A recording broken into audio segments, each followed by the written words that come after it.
Hold on. No, it's the hello. Welcome to the Learning Tree Book Club meeting. And even though it's the 4th of July, we decided to read since we only read about 40 minutes anyway. And I'm Meredith Coleman McGee, and I have with me the other members. You all can introduce yourself. Yes, I'm. Oh, I can't. Let me see. For some reason, I'm not messing up. I can't see. Show my name is Vickie Jenkins, and I am also with the community library. And I'm sorry I can't show my current picture right now, but I am working with the community library, and I work with Meredith McGee. And I'm sorry we kind of starting by slow, but we're gonna do it as best that we can do. Okay, D. Good morning, everybody. My name is Dickinson Brown Sr., part of the New Orleans Church of NASA, and I'm part of the Community Library of Mississippi. Miss Mary McGee. I'm coming here to enjoy this book festival on this book. Mary McGee. I'm looking forward to it. Thank you, D. Um, and Deke is involved in everything in our city. I tell you, he's a community man doing a lot of things. Ain't that right, Vicky? Oh, Vicky, you can't. Your camera's not on, but I want to show y'all the book I just read the other day, "The Life and Legacy of B.B. King" by Diane Williams. And I just produced her new book. My publishing company, Foster and Love. You got to get that one, Vicky. But anyway, this is amazing because I just been writing for 5 years, and to be able to sit down and relax and read a book is just awesome to me. And the other book that I cracked open uh last night, I mean a couple of days ago, is Jacktown USA. And when I was this book came out last year when I was writing my book, Mississippi Blues. And this one stars with actually stars with Eddie Cotton. Deke, who we went to see play the blues last night. And this is the page I'm on now.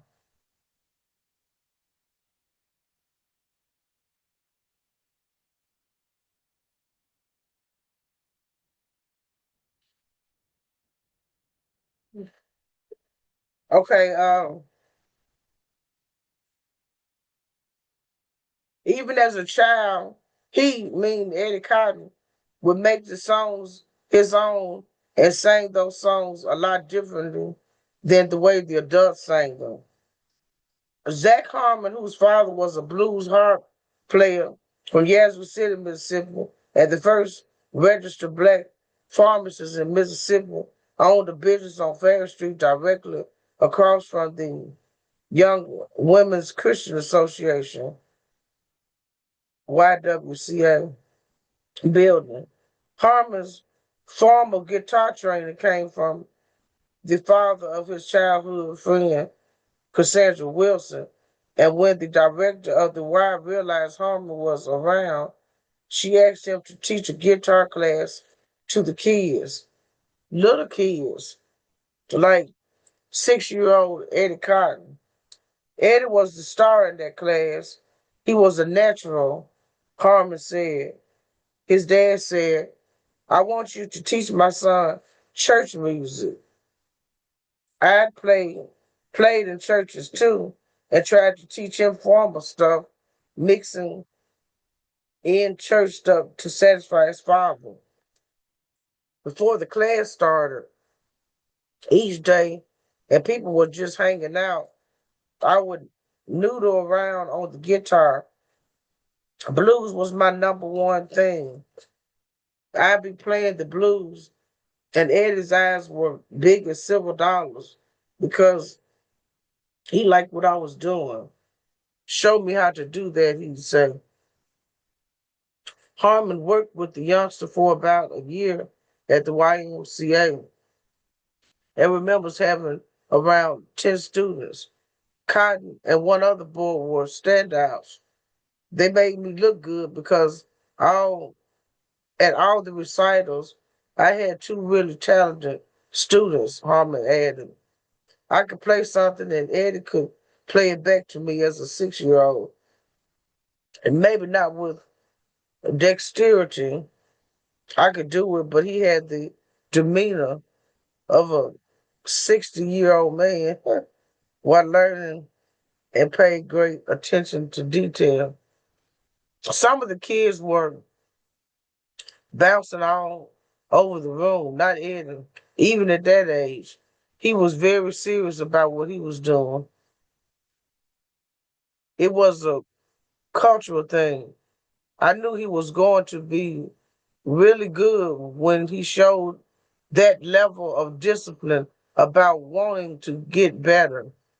We listened mostly to gospel music in our house, Cotton said. My mama had all kinds, quartets, choirs. She had all the Willie Banks, the Messenger records, all the Edwin Hawkins, Dixie Hummingbird records. The Dixie Hummingbirds were one of my favorite gospel groups. Being a child of the hood, I heard blues all the time. Riding with my uncle, I heard blues. I didn't listen to secular music at home until my parents gave me my own boombox when I was 13. I listened to what I wanted to in the privacy of my room. I knew King Kung Fu Fighting and Car Wash. My thing about music is if I like it, I like it. The first time I ever heard Purple Rain, I was cutting the yard on a Saturday. It was powerful. I sat down and listened to what was going on, then went and bought the tape. Cotton, very early on, had a plan. I knew as one of the few little children that sat on the front bench of the church when the music began what I wanted to do, he said. That was to make music and entertain people. I knew it at 3 years old. At that time, preachers came in with their electric guitars. Those churches had wooden floors in them. And I can't describe the sound to you, but man, it felt good. There was a musician pit where the band members were getting ready to play. I was that child in the way. Hey D, hey D. Okay. By age 13, Cotton had transitioned to guitar and organ and knew how to carry a religious service. I'd say the first star I got to see was Maddie Moss Clark, the mother of the Clark sisters.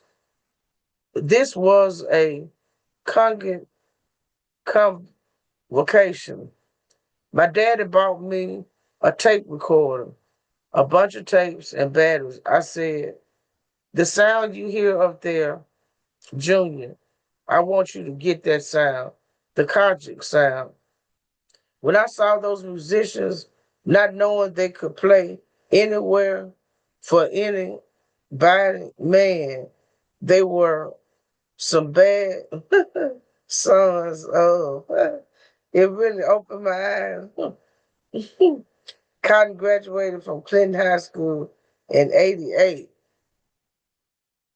He'd be the first to tell you he wasn't the most motivated student in the world.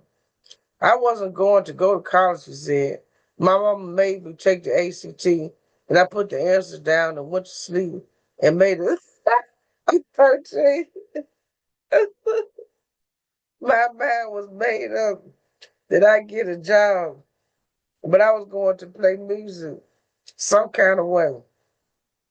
That was when his sisters, one of whom took piano lessons at the YMCA, stepped up in a big way, taking one of his performances at church and giving the recording to Dr. Russell Thomas Jr. at Jackson State University, an accomplished saxophonist in his own right and a professor of music at the school.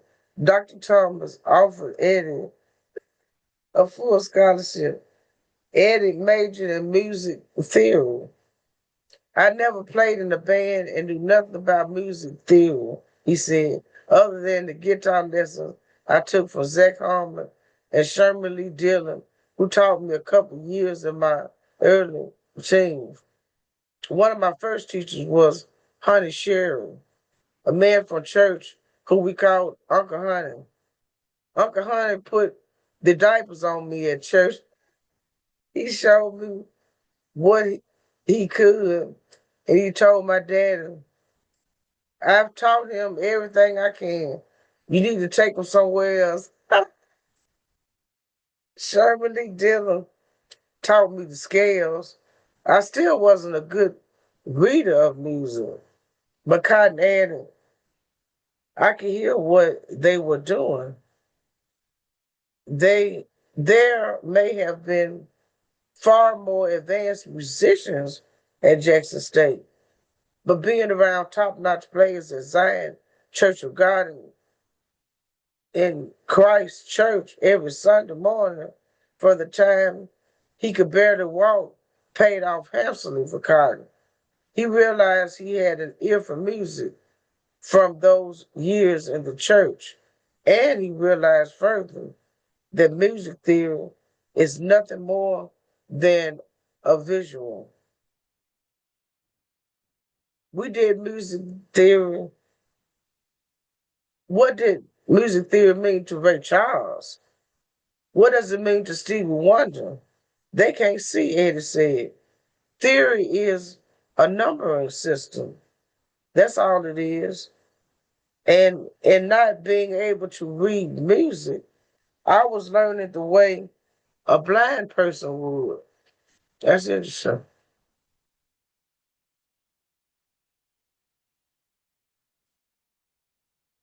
That's a picture of Kimber Funches with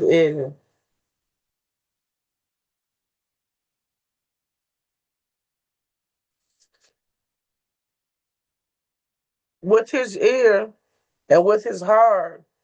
When I was trying to read music in college, I noticed I couldn't remember it. He added, if I had to give up one or the other, I would never give up my ear for eye training. Not ever. It was the first year at Jackson State when Eddie began meeting other musicians that would have a lot of impact on his future. One of them was Kimball Funches. Eddie and I met in the Jazz Assemble at Jackson State, said Funches, a Crystal Springs, Mississippi native, and an in-demand trumpeter who has served as director of bands for the Yazoo County School District and the Jackson Public School District. Everyone was pursuing jazz and wanted to play like the performers that inspired them. For me, that was Clifford Brown. Eddie could play jazz, but he was always centered with the blues. That's what he wanted to do. We were freshmen together.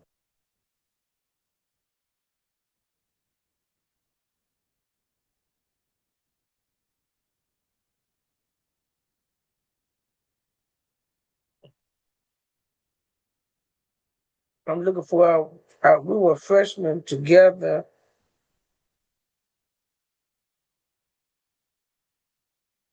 Okay, trying to figure it out, growing up together.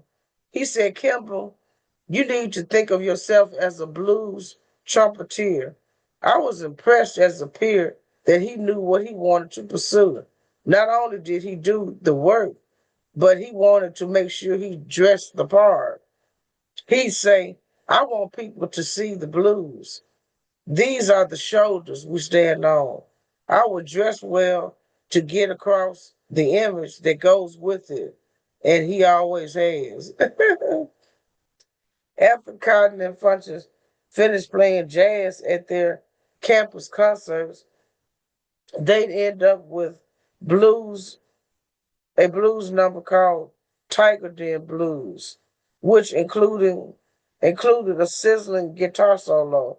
The way Eddie cut loose on that solo delivered the imagery that needed to get themselves across. We used to play at his daddy's church together in Bolton, Funches said. It was always an eye-opening experience. The level of musicianship was impressive. I quickly learned where Eddie got his discipline on the instrument and where he learned to interact with people. He definitely knows how to interact with an audience. A big turning point for Funches was during the senior year when there was a chance to play with the legendary Johnny Taylor, who at the time was recording with Malaco Records. Eddie was one of the first people to encourage me to take that opportunity, Funches said. That led to performances at the Subway Lounge and at the 930 Blues Cafe. We already said in college that I would put together the horns for his band. Eddie thought of himself as a fully trained soldier when he finished college.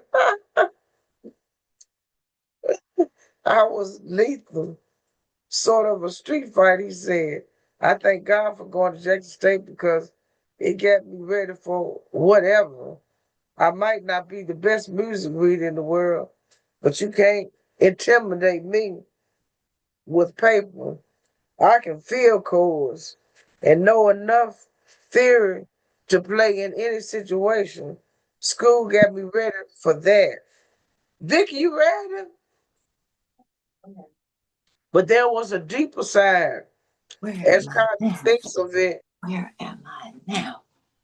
Where am we I?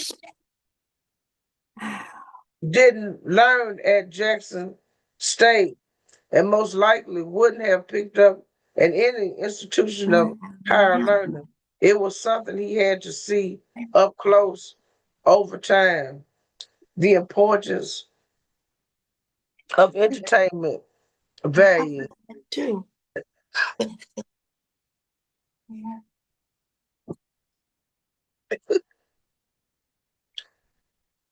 Even in the circle, there, there's a certain thing called star power. He said there are certain people born with the gift of people being drawn to them. That's interesting. Here.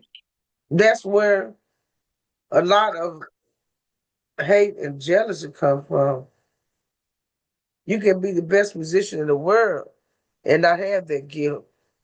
And you always end up playing behind the performer with star power. Overseas, there were, oh, you ready, Victor? Yeah, I finally got myself straight. It Okay, is from it is called Don't Quit. And it's the spoken truth well, underground Atlanta. hold it And up so it we is can see called it. Don't Quit. Hold up the cover so we can see it. It's not okay. This is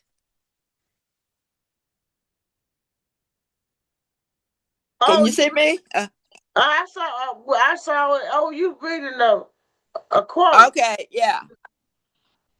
And when things go wrong, as they sometimes will, when the road you are trudging seems all uphill, when the funds are low and the debts are high, when you want to smile, but you have to sigh, when care is pressing, when you don't give a bit, rest if you must, but don't you quit. Success is a failure turned inside out. The silver tint of the clouds of clouds, the silver tint of the clouds of doubt. And you never can tell how close you are. You may never be near when it seems so far. So stick to the right, stick to the fight when the heart is hit.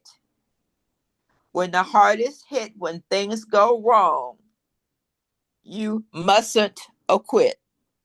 You mustn't quit. Oh, very good. We all need some That's why I saw encouragement. this. When things go wrong, you must not quit. Yeah.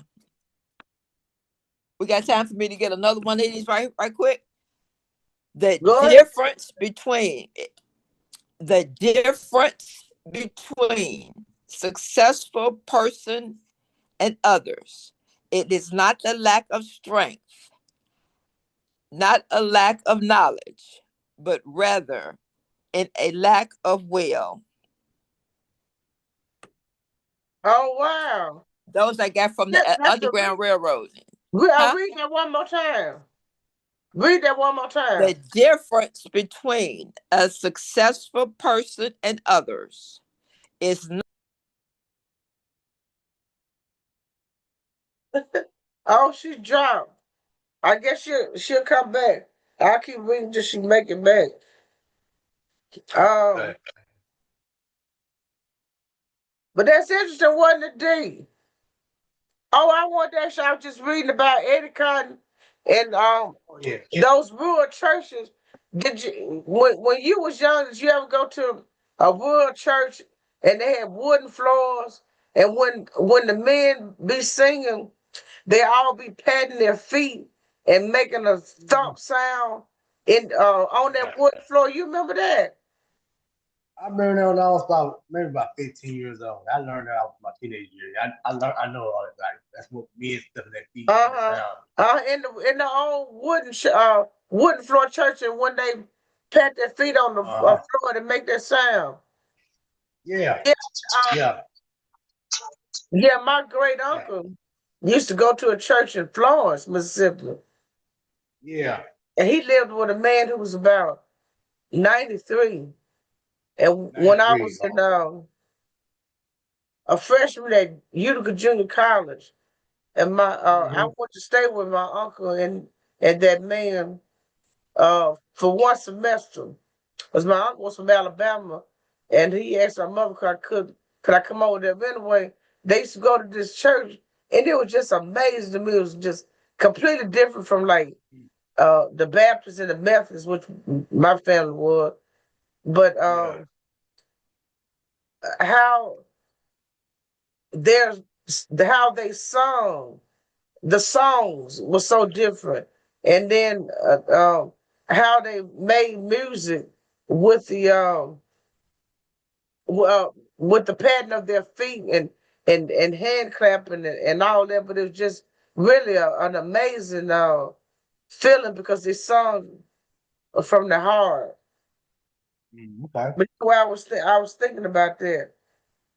Oh yeah. You from Jackson? Yeah, I'm from Jackson. I live in Jackson. I've been in Jackson all my life. Oh, okay, okay. Yeah, I've been there since '68. Okay. Uh huh.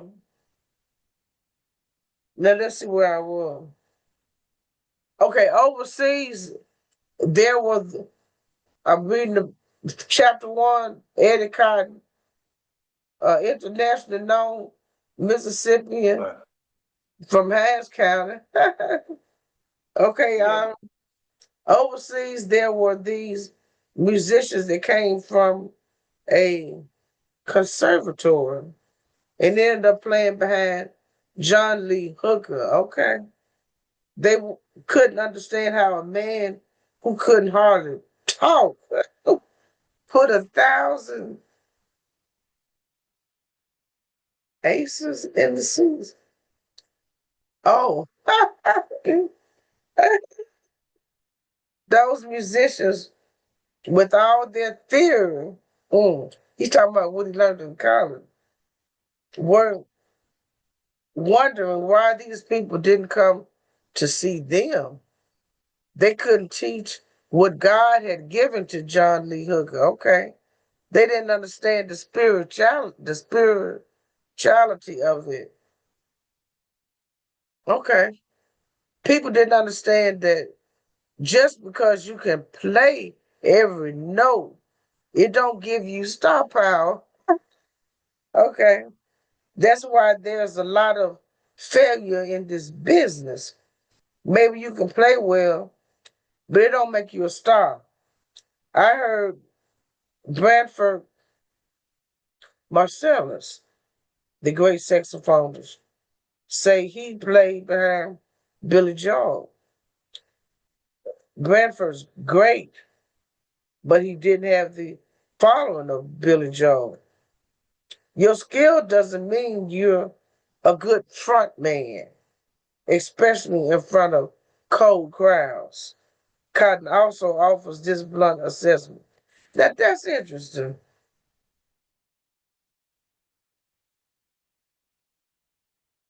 Okay, big fact. Your fans aren't necessarily your friends. People will love you in a night. They will also turn on you in a night. I see it in church a lot. I see it in the secular world.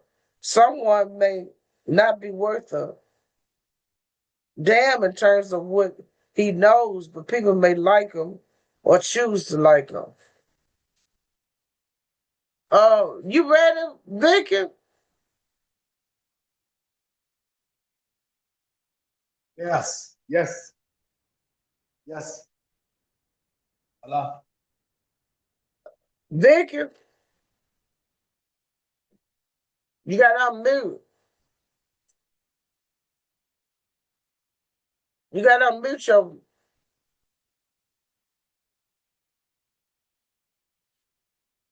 Vicky. I can't hear you.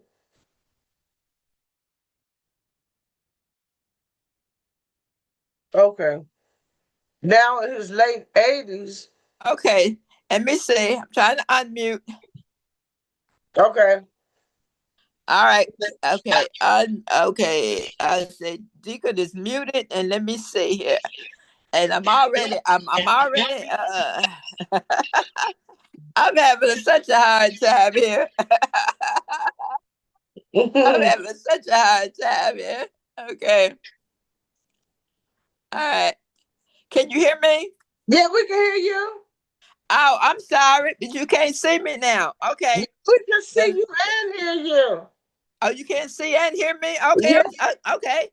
The last one that you were asking for is called The Difference Between Successful Person and Others is not a lack of strength, not a lack of knowledge, but rather in a lack of will. In other words, you gotta have the power, the willpower to succeed, to be successful. That's an Yeah, the interesting. willpower to succeed. Yeah, Okay. not the lack of. It's not the lack of strength, not the lack of knowledge, but the rather in a lack of will. You got to have the willpower. That's the strength, the willpower.